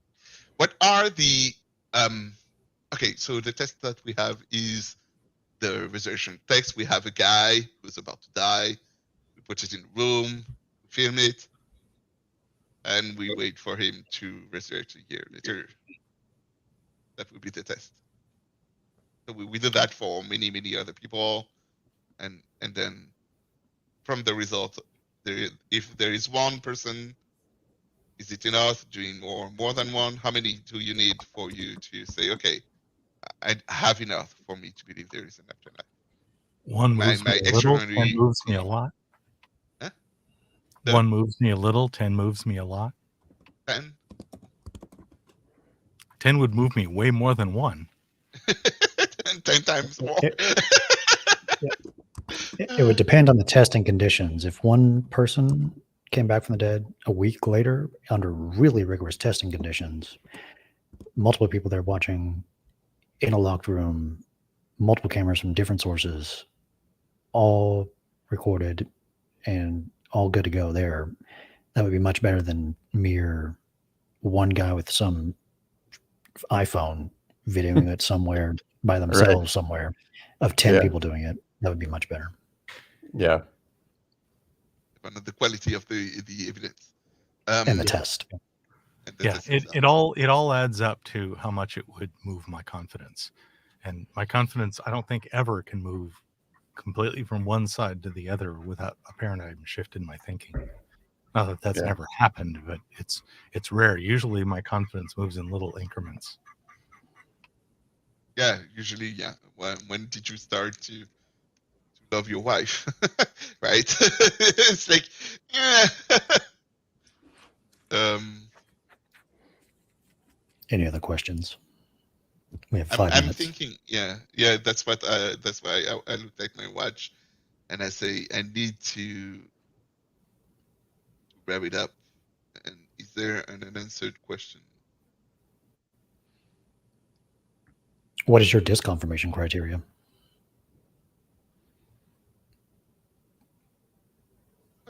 Oh, you mean for me?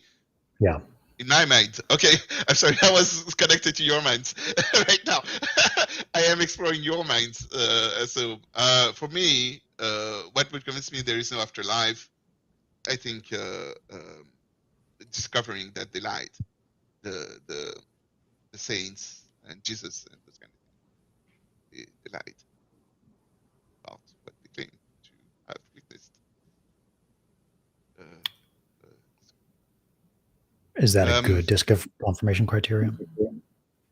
Well, that's mine. So we could explore if it's a good or bad, but yes, it's good. It's really good.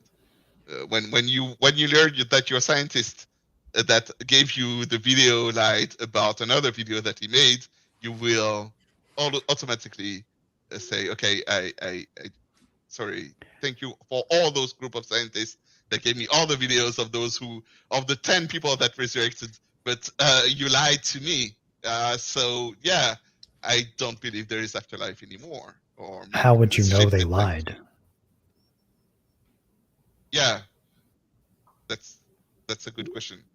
A liar is someone that you observe when he say he did something and he didn't do something, and is it more words on paper from the same time period from other people? Testimonies from others, is it not? Like I went to Reid's place, and Reid claimed on camera that he had a coffee cup that was red and he was blue. I went to his place, it was blue. So I have someone says Reid lied about the color of his coffee cup. I would like, well, next time Reid tells me something, I will give less power or less weight to. Can this be specific as possible? This evidence you would need to see? What is the specific evidence you would need to see? People lied? I don't listen. How many people lied? Is that what? What specific evidence would you need to see to conclude that these people lied? about Jesus's All of resurrection? them. Each case. There are many cases of people experiencing afterlife, right? Have the experience of afterlife of souls. Sorry, of beings in heaven. I said I would not. They have many testimonies of those, and those people are reliable people. They are not liars. So what would I need to see for me to change my confidence back to, well, it might be false, right? It would be for those. It's an individual. That the answer to your question is individual case to case. I'm still not hearing. Is it more words on paper, or what? What does the evidence look like? If I know one of those, I go to this place. I wash his coffee cup. He said it was blue. I say it's pink. I say, sorry, your testimony is not valid about your experience about on afterlife. My confidence will be lower. So if on I have this 10 one. independent scientists who Yeah. did these things, and I found out that one of them fabricated it. One of them works for Corridor Crew, and they just made it out of digital. Does that invalidate the other 9? And I think that's maybe what you're talking about. Say in the New Testament, we have, even if you find 1 or 2 liars, you still have a whole big handful plus of independent additional accounts from different viewpoints. Is that the So claim? all of them, or most of them, would be liars. Therefore, like the 51% rule, you will find that out of those 10, if half of them were liars, 6, then you would yeah. discount the rest. Well, just yeah, I see it think as a 3 trend. is enough. 3 is not. 3, okay. 3 is a really big number when it comes to truthness. It depends on how many people. Well, 3%. Let's say 3% or 3 per 10. Yeah, 30%. 30% is a really big. 30% is a better number. 30% is enough for me to say, okay, I'm going down down the confidence level. So yeah, how do I know how if they lie? It depends on the context of who is the one I'm evaluating. This has been so deep. I have enjoyed this 2 hours immensely. Thank you, Aaron, for joining us. Oh, no problem. I mean, if I would have known about it, seen it earlier, I would have thrown in my own personal thing. Question was like, for me, I've not experienced it, but I think aliens probably exist. Just okay. As far as like a claim. Yeah. Something. Hit me up on jugglinglessons@gmail.com. Juggling lessons, you can imagine me throwing balls around at gmail.com. And because I'd love to explore your claim at the start of another show, and we can coordinate when. Oh, okay. I love having a ringer caller, somebody who starts with the show. That's fun when that happens. So I want to encourage that sort of thing. Jugglinglessons@gmail.com. You're all welcome to slide into my DMs like that. Okay. DMs. It sounds dirty when you say it.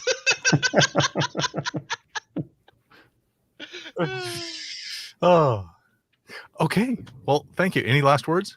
I don't want to bum rush anybody off the screen. Look for Reid's channel and yours. Links are in the description for me. Yeah. No, Reid, I've watched your channel quite a number of times. I've been so busy these last 2 years have been crazy, and I've hung out with Anthony Magnabosco a number of years ago when I was down in Texas when I first came across his videos. I was down in San Antonio for work, and I just hit him up on email, and I was like, "Hey, can I tag along with you, with your videos, or just to see how you go about it?" And so I'm here in Portland, Oregon. So cool. Thank you. Cool. Thank you. Well, if I think the AI is installed, so if we all wave at the same time, it'll